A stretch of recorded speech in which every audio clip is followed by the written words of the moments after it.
So a lot of first-year coaches that have just taken over some jobs late November, early December, a lot of guys that are now trying to get adjusted, trying to get acclimated to their new role.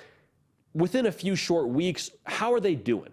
I want to give you just one word to kind of sum up how they've done so far to this point in the job. Now, I haven't really had any games, obviously, as the head coach of their new schools, but nonetheless, I think we need to check in on them and take a pulse of their entire situation. I got Matt Rhule at Nebraska here, got Hugh at Auburn, Deion Sanders at Colorado. Going to check in on him and tell you what we think about that. Luke Fickell at Wisconsin, the four names that I'm going to break down for you. Let's start with Matt Rhule. The one word I would use to describe Matt Rhule's time at Nebraska to this point so far is process. Now, Matt Rhule is a coach that I got to be in his program for a very short amount of time at Baylor, and process is what he preaches, and that is the same thing you're going to get from him to this point. 5 commits so far, nobody super flashy, no 5 stars, mostly what we call OKGs, meaning our kind of guys. Coaches in the football world just love acronyms. I don't know what it is. But that's kind of the player they're getting right now. And they're going to have a lot of those kind of guys, I believe, on signing day when it's all said and done.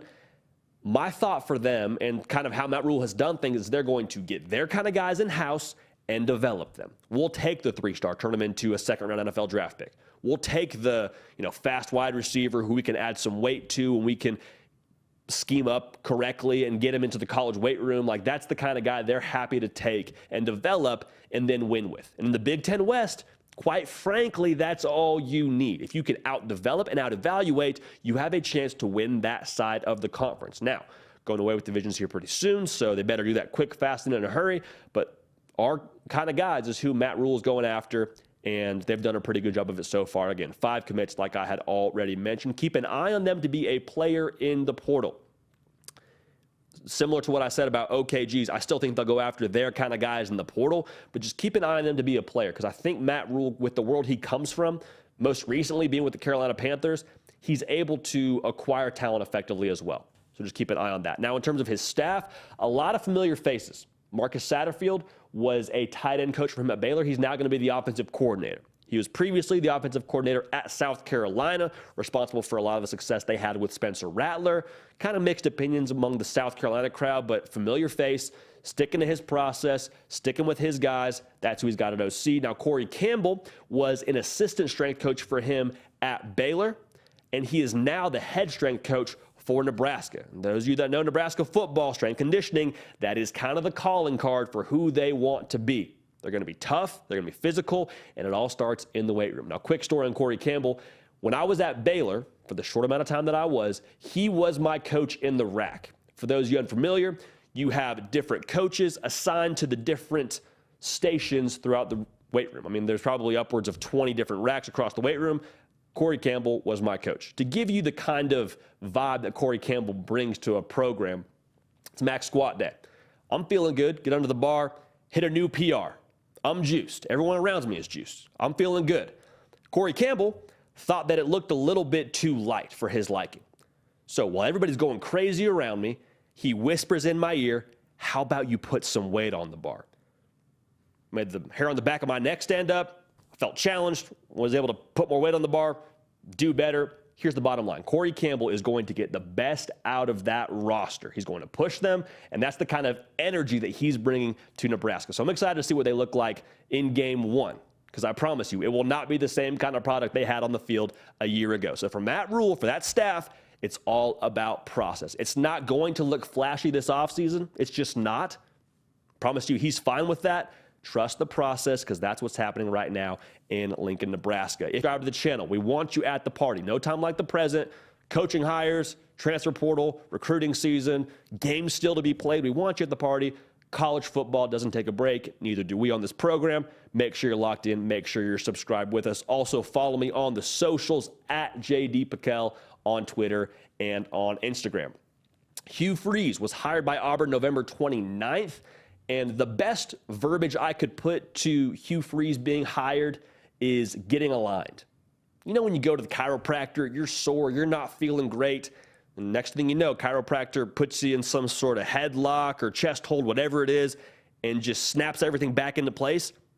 It makes a wild sound. It doesn't feel good for the first day to 2 days, But after that, you're a new person. You feel worlds better. That's what I think they're doing right now at Auburn with Hugh Freeze. They're getting aligned. Got a defensive coordinator in Ron Roberts from Baylor, who had a really great season in 2021, not so much in 2022. They lost a lot of crucial personnel. But I want to tell a story about Ron Roberts and how highly respected he is across the college football landscape. I was watching Baylor's bowl game a season ago against Ole Miss. And I tweeted out, hey, Dave Aranda had time to prepare for this game, and that's the reason why they're playing so well defensively. Had a Power 5 head coach then see that tweet and respond to me and say, this is all Ron Roberts. And it wasn't a shot at Dave Aranda. It wasn't anything against Dave Aranda. I'm sure everybody thinks just as highly about Dave Aranda as I'm sure the public does. Dude's a genius. But Ron Roberts is a guy who has been around the game a long time, has had a lot of success, not so much this past season, but I think he's exactly what they need at Auburn. So excited to see what he does. Then Phil Montgomery. His kind of offense is a style that creates mismatches. And the way they spread you out and how to kind of a balanced attack, they want to attack open areas of the field. It's all operated on real estate, creating pressure points within the defense. Linebacker can't cover a receiver and play the run. Why? Because our splits are so wide, and you're going to have problems covering 30 yards of grass for one man. It's too much. So what does that do for an offense? What's the luxury there? Well, you're able to get more out of less. It's not a knock on the current roster at Auburn, but the fact of the matter is they are still catching up. They're behind the eight ball personnel-wise. I think they're going to be a player in the transfer portal because of the NIL resources they have there and the eye for talent that Hugh Freeze has. I think it's something that people are going to want to come and be a part of, as evidence that Grayson McCall has already reached out to Auburn. So keep an eye on that, but I think they're currently getting aligned. I wouldn't be surprised if recruiting starts to pick up a little bit later in the year. Like, keep an eye on their February signing day and see what happens there. But right now, Auburn and Hugh Freeze just getting aligned. Now, time to talk about everybody's favorite head coach, Deion Sanders at Colorado. The best word I could put to his first few weeks there, became the head coach December 3rd. Boom. Like, that's what it's been so far for Deion Sanders in Boulder, Colorado. It has been an explosion from the viral team meeting and him walking in saying, you know what, I'm bringing my Louis luggage.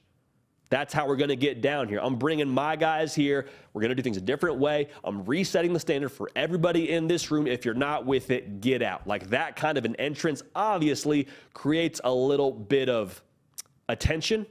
And I promise you, Coach Prime is just fine with that. He's been hitting the transfer portal hard as well. Will hit the transfer portal hard as well. Been hitting the recruiting trail right now pretty hard. 5 commits so far. Got an enormous flip from one of the fastest running backs in the class, Dylan Edwards. Was committed to Notre Dame. Gets an offer from Coach Prime and company. Says, you know what? I think I want to be a part of what he's building there. Sean Lewis is the former Kent State head coach. He's going to be his offensive coordinator.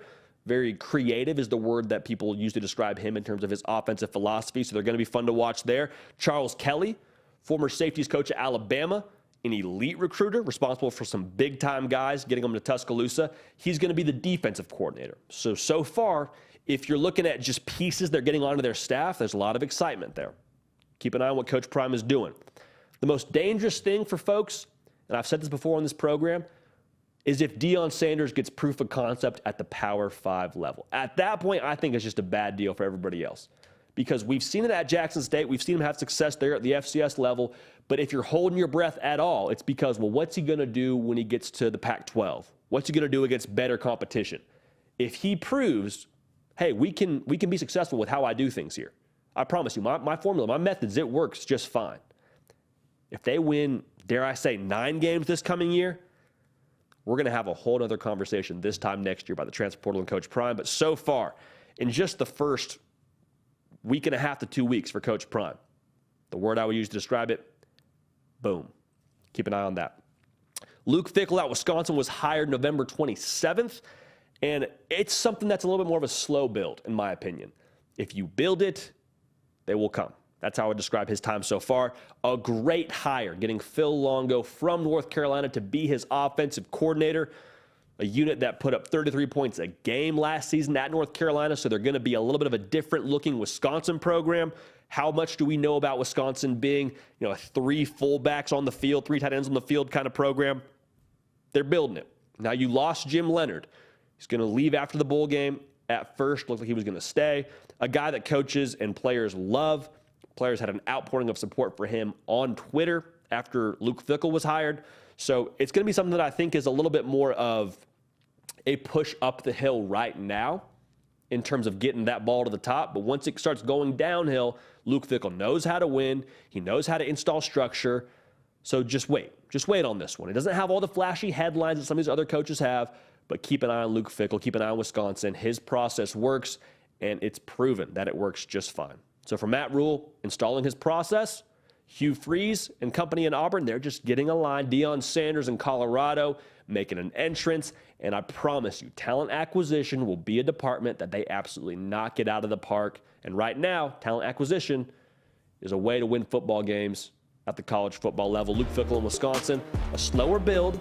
It's an installation process, but if you build it, just how we're describing his time so far, I promise you the right players and the right coaches will soon be involved. Hey y'all, thanks so much for watching. Subscribe to the channel here to make sure you don't miss an episode of The Hard Count. Also be sure to check out other videos on the On3 YouTube channel.